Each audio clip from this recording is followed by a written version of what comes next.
Hai, selamat datang di Sedang Viral bersama saya Gracia Bern. Teman-teman, PPATK mengendus adanya dugaan dana ilegal yang mengalir untuk membiayai kampanye dengan jumlah yang fantastis. Ini mencapai triliunan rupiah. Dana ini diduga berasal dari tambang ilegal dan hasil kejahatan lingkungan. PPATK menyebut transaksi dilakukan di luar rekening khusus dana kampanye atau RKDK yang sudah disiapkan untuk masing-masing pasangan calon. Nah, transaksi ini juga melibatkan ribuan nama dan parpol. Perkumpulan untuk Pemilu dan Demokrasi atau Perludem menyebut transaksi ini bukanlah barang baru. Nah, rekening khusus dana kampanye atau RKDK dinilai hanya formalitas saja. Kita bahas langsung bersama dengan Direktur Eksekutif Perludem, Hoirunisa Agustiati. Selamat siang, Mbak Ninis. Mbak, langsung aja dengan adanya temuan-temuan ini, apa yang sebetulnya terjadi yang bisa dibaca oleh Mbak Nisa?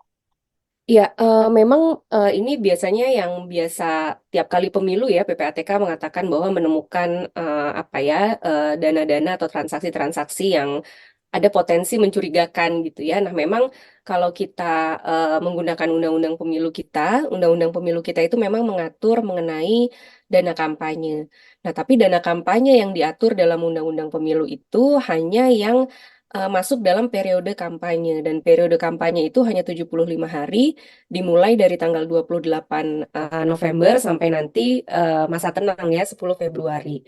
Nah, tantangannya adalah kita tahu bahwa sebelum tanggal 28 November yang lalu, baik itu partai politik ataupun apa para calon gitu ya, itu sudah jauh-jauh hari melakukan dalam tanda petik kampanye gitu ya atau menunjukkan citra dirinya yang pencatatannya itu tidak masuk dalam periode masa kampanye. Nah, kalau masa kampanye ini kan memang baik itu partai politik maupun pasangan calon diharuskan punya rekening khusus dana kampanye.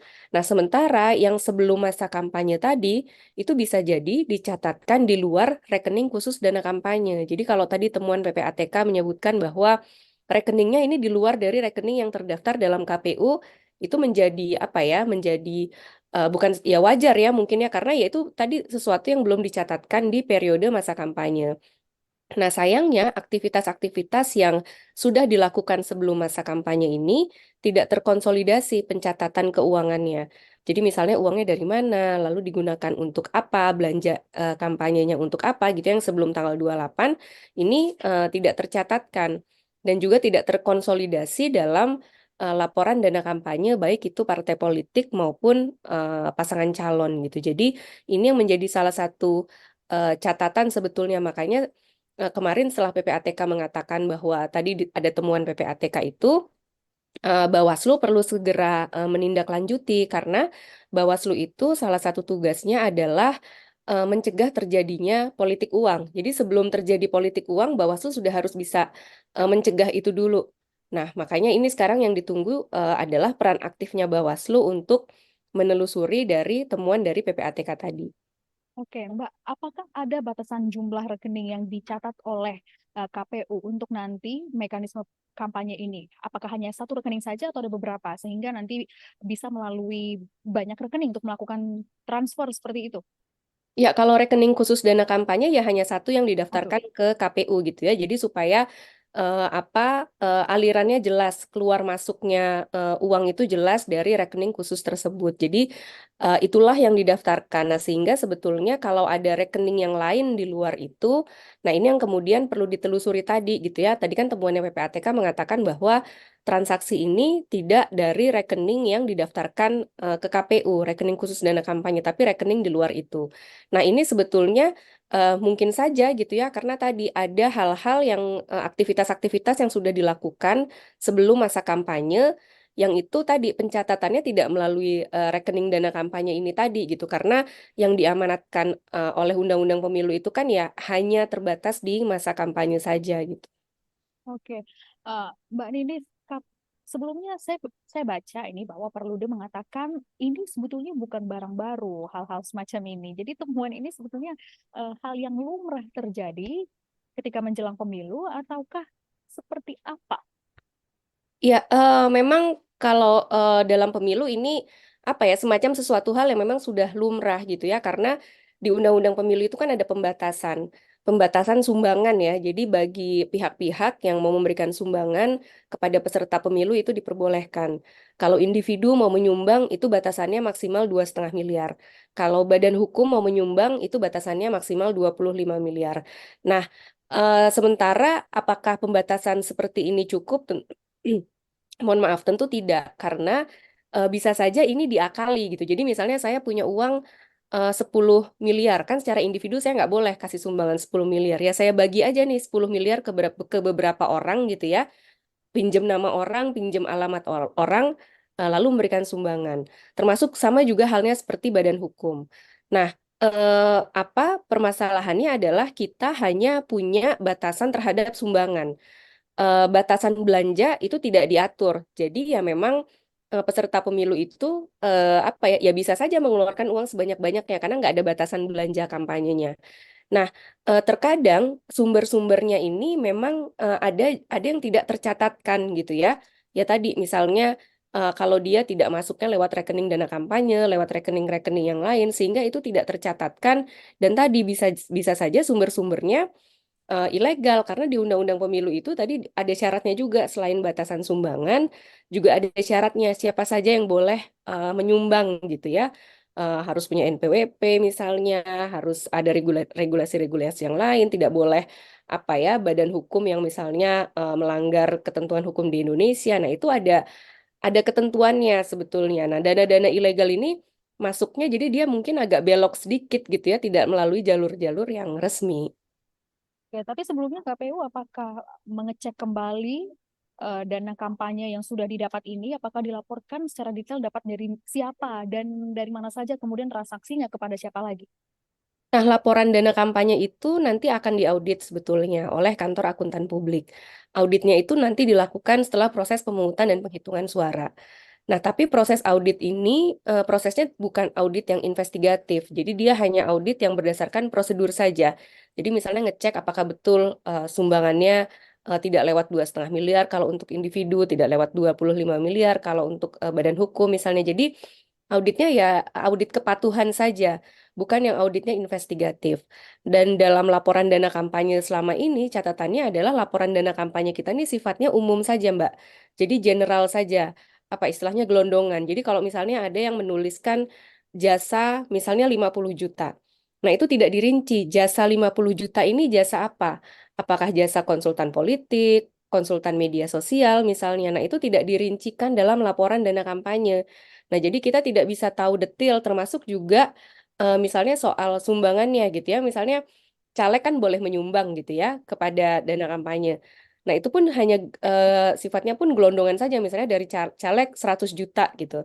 Tapi misalnya calegnya mana gitu ya, yang siapa dari dapil mana. Nah, itu tidak kelihatan kalau kita ngelihat di laporan dana kampanye dari pemilu-pemilu sebelumnya.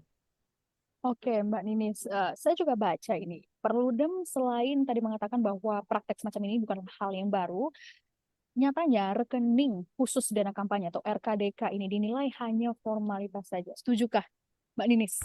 Iya, memang nampaknya seperti itu, Mbak. Walaupun kita bisa dapat gitu ya misalnya ya kita bisa lihat di apa laporan dana kampanye yang diupload di dalam portalnya KPU, tapi ya itu memang secara formalitas saja dan secara umum saja kita nggak bisa sampai menelusuri gitu ya, betul nggak misalnya ada sumbangan dari si X misalnya. Beberapa pemilu yang lalu teman-teman ICW misalnya mencoba melakukan investigasi gitu ya, dan ternyata dia cek gitu ya misalnya ke suatu alamat untuk mengecek apakah apa ya ada kewajaran gitu ya orang menyumbang begitu besar dan ternyata ditemukan misalnya ternyata dia apa ya tempat tambal tambal ban gitu misalnya tanpa tanpa mengurangi maksudnya apa pengusaha tambal ban gitu ya, tapi rasanya kalau menyumbang sebesar itu dengan apa profilnya yang tidak pas kan juga menjadi pertanyaan, sehingga memang apa kita hanya bisa melihat secara umum saja dari laporan dana kampanye ini. Oke, Mbak. Tapi begini, kalau tadi hanya formalitas saja untuk memenuhi administrasi, seperti itu ya. Lalu apa sebetulnya lanjutannya dari temuan PPATK ini? Apakah nanti akan ditindaklanjuti? Karena kita juga tahu ada undang-undang pemilu yang membahas soal ini, ataukah nanti akan menguap seperti itu saja? Nah, harapannya memang tidak hanya menggunakan instrumen undang-undang pemilu, karena tadi undang-undang pemilu itu yang diatur hanya di masa kampanye yang 75 hari ini gitu ya. Nah, sementara kalau artinya kan undang-undang pemilu tidak bisa tidak bisa mencakup keseluruhan aktivitas-aktivitas yang sudah dilakukan sebelum masa kampanye. Nah, sehingga kalau misalnya tadi ada potensi misalnya dana-dana ilegal atau misalnya potensi pencucian uang, mungkin bisa dengan instrumen hukum yang lainnya di luar undang-undang pemilu untuk bisa menelusuri itu, Mbak. Oke, Mbak, kalau dari analisa Mbak Ninis yang pasti sudah sangat familiar dengan hal ini, kalau kita lihat dari laporannya seperti itu, dari pernyataan PPATK, RKDK paslon kita ini cenderung datar ya. Kita singgung yang sebelumnya tadi. Ada lonjakan ini justru di luar dari RKDK atau rekening khusus dana kampanye. Analisa Mbak Ninis kenapa ya memilih rekening di luar RKDK untuk bertransaksi? Apakah ada sesuatu transaksional di balik ini yang akan menguntungkan satu pihak? Ya, ini yang memang perlu ditelusuri tadi ya oleh Bawaslu tadi dengan temuan PPATK itu.